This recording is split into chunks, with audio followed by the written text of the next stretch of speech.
या देवी सर्वभूतेषु शक्तिरूपेण संस्थिता नमस्तस्यै नमस्तस्यै नमस्तस्यै नमो नमः। सर्वमंगल मांगल्ये शिवे सर्वार्थ साधिके शरण्ये त्र्यंबके गौरी नारायणी नमस्तुते। दुर्गा सप्तशती 12वां अध्याय देवी चरित्रों के पाठ का महात्म्य। देवी बोली, हे देवताओं, जो पुरुष इन स्तोत्रों द्वारा एकाग्रचित होकर मेरी स्तुति करेगा उसके संपूर्ण कष्टों को मैं निसंदेह ही हर लूं। मधुकैटभ के नाश, महिषासुर के वध, शुंभ तथा निशुंभ के वध की जो मनुष्य कथा कहेंगे, मेरे महात्म्य को अष्टमी, चतुर्दशी व नवमी के दिन एकाग्रचित से भक्ति पूर्वक सुनेंगे, उनको कभी कोई पाप नहीं रहेगा। पाप से उत्पन्न हुई विपत्ति भी उनको न सताएगी। उनके घर में दरिद्रता नहीं होगी, न उनको प्रियजनों से बिछोह ही होगा। उनको किसी प्रकार का भय न होगा। इसीलिए प्रत्येक मनुष्य को भक्ति पूर्वक मेरे इस कल्याणकारक महात्म्य को सदा पढ़ना और सुनना चाहिए। मेरा यह महात्म्य महामारी से उत्पन्न हुए संपूर्ण उपद्रवों को एवं 3 प्रकार के उत्पातों को शांत कर देता है। जिस घर में, मंदिर में या जिस स्थान पर मेरा यह स्तोत्र विधि पूर्वक पढ़ा जाता है, उस स्थान का मैं कभी त्याग नहीं करती और वहाँ सदा ही मेरा निवास रहता है। बलिदान, पूजा, होम तथा महोत्सवों में मेरा यह चरित्र उच्चारण करना तथा सुनना चाहिए। ऐसा हवन या पूजन मनुष्य जानकर या बिना जाने करे, मैं उसे तुरंत ग्रहण कर लेती हूँ। और शरद काल में प्रत्येक वर्ष जो महापूजा की जाती है, उनमें मनुष्य भक्ति पूर्वक मेरा यह महात्म्य सुनकर मनुष्य सब विपत्तियों से छूट जाता है और धन धान्य तथा पुत्र आदि से संपन्न हो जाता है। और मेरे इस महात्म्य व कथाओं इत्यादि को सुनकर मनुष्य निर्भय हो जाता है और मेरे महात्म्य के श्रवण करने वालों के शत्रु नष्ट हो जाते हैं तथा कल्याण की प्राप्ति होती है और उनका कुल आनंदित हो जाता है। सब कष्ट शांत हो जाते हैं तथा भयंकर स्वप्न दिखाई देना तथा घरेलू दुख इत्यादि सब मिट जाते हैं। बाल ग्रहों से ग्रसित बालकों के लिए यह मेरा महात्म्य परम शांति देने वाला है।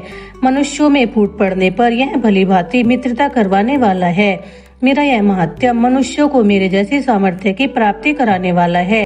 पशु, पुष्प, अर्घ्य, धूप, गंध, दीपक इत्यादि सामग्रियों द्वारा पूजन करने से, ब्राह्मण को भोजन करा के, हवन करके, प्रतिदिन अभिषेक करके, नाना प्रकार के भोगों को अर्पण करके और प्रत्येक वर्ष दान इत्यादि करके जो मेरी आराधना की जाती है और उससे भी मैं प्रसन्न हो जाती हूँ, वैसी प्रसन्न मैं इस चरित्र के सुनने से ही हो जाती हूँ। यह महात्म्य श्रवण करने पर पापों को हर लेता है तथा आरोग्य प्रदान करता है। मेरे प्रादुर्भाव का कीर्तन दुष्ट प्राणियों से रक्षा करने वाला है, युद्ध में दुष्ट दैत्यों का संहार करने वाला है। इसके सुनने से मनुष्यों को शत्रुओं का भय नहीं रहता। देवताओं, तुमने जो मेरी स्तुति की है अथवा ब्रह्मा जी ने जो मेरी स्तुति की है, वह मनुष्यों को कल्याणमयी बुद्धि प्रदान करने वाली है। वन में, सूने मार्ग में अथवा दावानल से घिर जाने पर, वन में चोरों से घिरा हुआ या शत्रुओं द्वारा पकड़ा हुआ, जंगल में सिंहों से, व्याघ्रों से या जंगली हाथियों द्वारा पीछा किया हुआ, राजा के क्रोध हो जाने पर, मारे जाने के भय से, समुद्र में नाव के डगमगाने पर, भयंकर युद्ध में फंसा होने पर, किसी भी प्रकार की पीड़ा से पीड़ित, घोर बाधाओं से दुखी हुआ मनुष्य मेरे इस चरित्र को स्मरण करने से संकट से मुक्त हो जाता है। मेरे प्रभाव से सिंह, चोर या शत्रु इत्यादि दूर भाग जाते हैं और पास भी नहीं आते।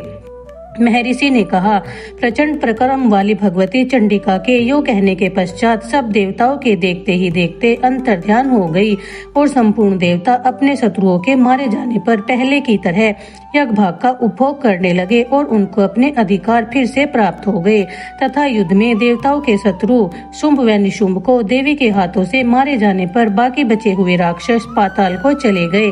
हे राजन, इस प्रकार भगवती अंबिका नित्य होती हुई बार बार प्रकट होकर इस जगत का पालन करती है, इसको मोहित करती है, जन्म देती है और प्रार्थना करने पर समृद्धि प्रदान करती है। हे राजन, भगवती ही महाप्रलय के समय महामारी का रूप धारण करती है और वही संपूर्ण ब्रह्मांड में व्याप्त हो।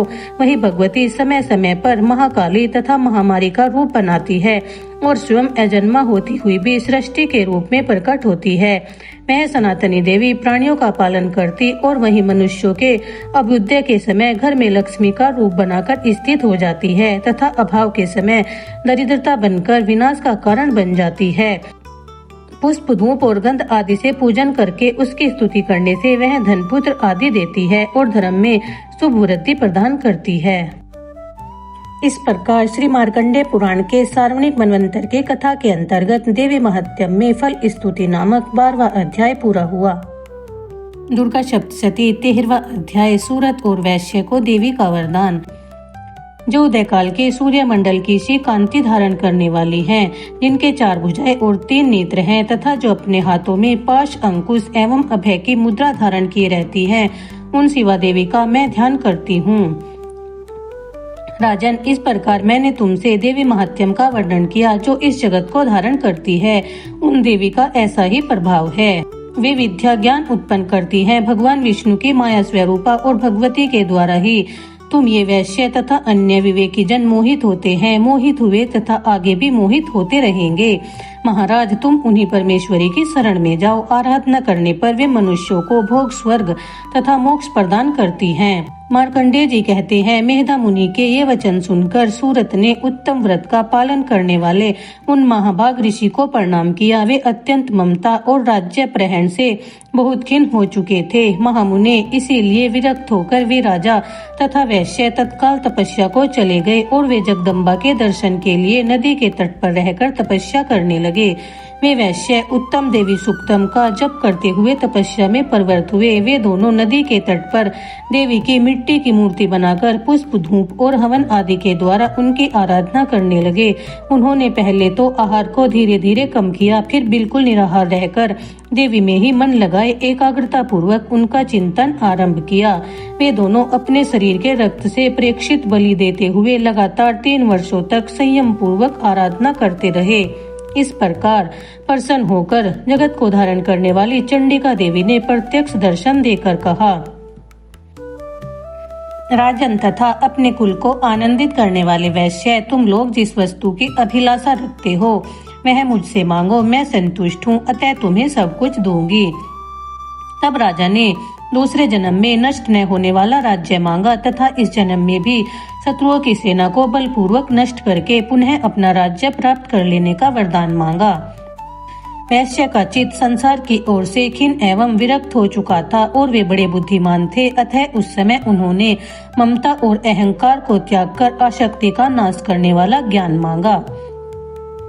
देवी बोली, राजन, तुम थोड़े ही दिनों में शत्रुओं को मारकर अपना राज्य प्राप्त कर लोगे। अब वहाँ तुम्हारा राज्य स्थिर रहेगा।